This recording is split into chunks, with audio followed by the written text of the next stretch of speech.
It's interesting. Humans, we all have times of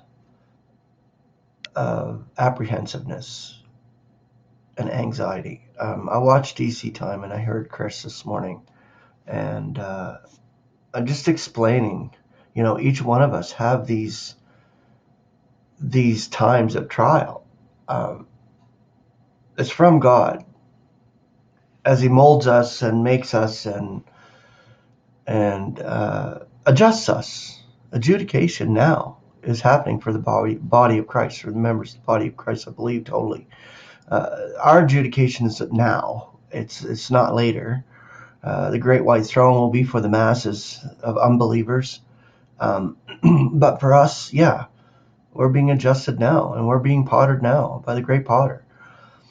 I know from my own experience, it's like I go through like severe bouts of PTSD, anxiety, every disorder you can think of. And that's actually from my past, from growing up through what I went through. Um, I had a horrifying, nightmarish experience in the religious institution. I ran away from it, and the abuse I suffered there was horrifying. I don't go into details here on my videos, but I've shared a few things with brethren here and there when I fellowship with them. But this is another reason why I suffer such severe attacks, I believe. And these attacks come from the wicked realm. This is no joke. These attacks come from the wicked realm. I think that it's just all human, and it's all in the human being. Well, this is where psychiatrists make money. It's because they say, oh, it's all in your mind. It's all, you need to change your mind. You need medication. Oh, here, I'll give you and dump millions of pills on you so you can fucking come around. It doesn't work. CBD and THC works. It's a natural thing out of the earth. That works. That works for me, CBD especially. Yeah, so I wouldn't wish any of my experiences of anxiety and PTS on anyone, not even on my worst enemy at all, man. It's a horrifying experience when you go through it. And I've just went through like a major bout of it recently. Like a major bout of it. I can't explain it. You feel like you're gonna die. That's how bad it is. For me, it's like death doomed. That's how bad it gets for me. I mean, I stopped drinking for over 5 weeks. And that's a good thing for my health. And the only reason I did it is because I want to be here for my family. I don't want to die from alcohol poisoning. So that's why I stopped. And it's not good for me. So that's why I don't drink.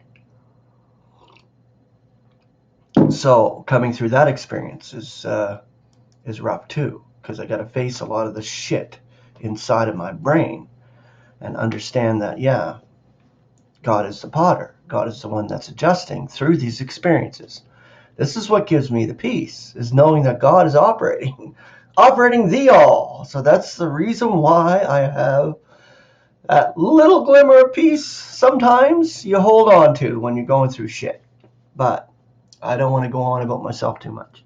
But I did appreciate DCTime. I appreciated, Chris, what you said, because yeah, we all are coming through different stages.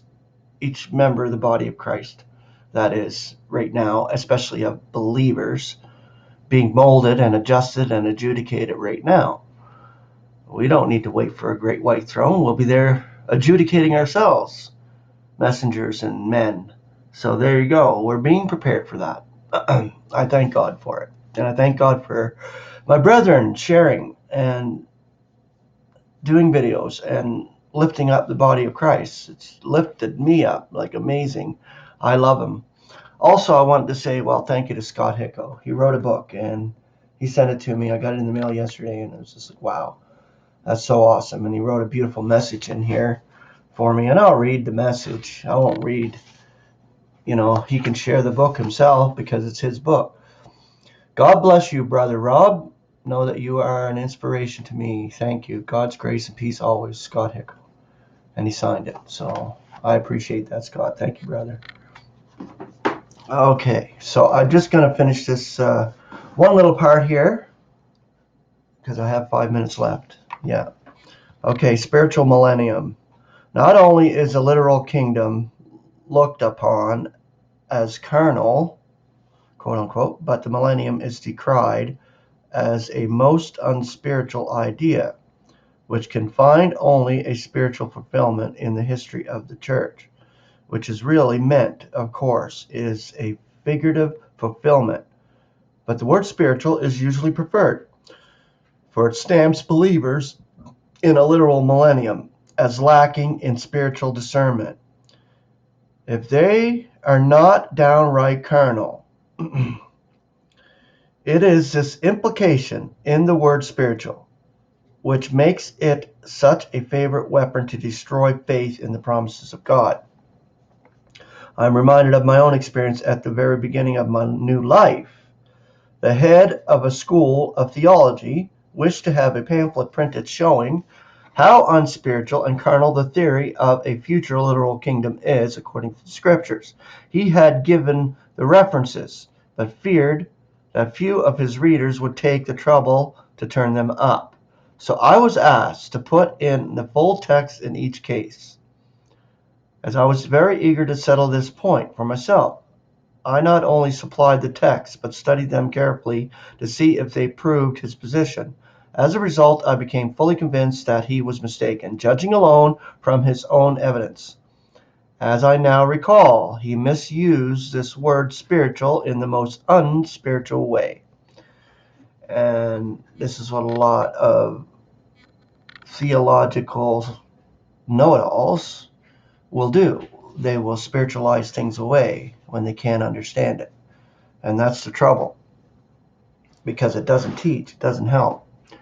When you go to the actual words and study them out and actually know what you're sharing, that's a good thing. If you don't know what you're sharing, don't bother sharing, because it's not worth it. It's just going to confuse and cause controversy and all that other crazy stuff that happens. Even in the body of Christ, that happens sometimes. If you don't understand something, this is why I do a lot of reading, because I don't understand a hell of a lot unless I'm taught it. See, this is learned from God directly. I say in the scriptures, when you're studying, it's being taught from God directly through the scriptures. And the word of God comes out clear. When you do realize something and realize it and are solid in it, then it's awesome to share it. And it's so awesome to share with all of you. I appreciate your love, your support, and I thank God for all of you. So grace and peace. Have a beautiful Friday and a beautiful weekend if I don't do another video. I'm working now. I'm doing that delivery job, so it's been like 5 or 6 hours a day at least, but it's good. It's easy. It's not hard. I just have to, battle traffic. Rah, rah, rah, rah, traffic. I hate traffic lights. I hate people and dumb drivers and slow drivers, and that's just me, right? Well, maybe it's everybody. I don't know. But, keep the peace in the sense of look to that which is above, where Christ is, and where we are seated in spirit next to God in Christ. Grace and peace. Love you all.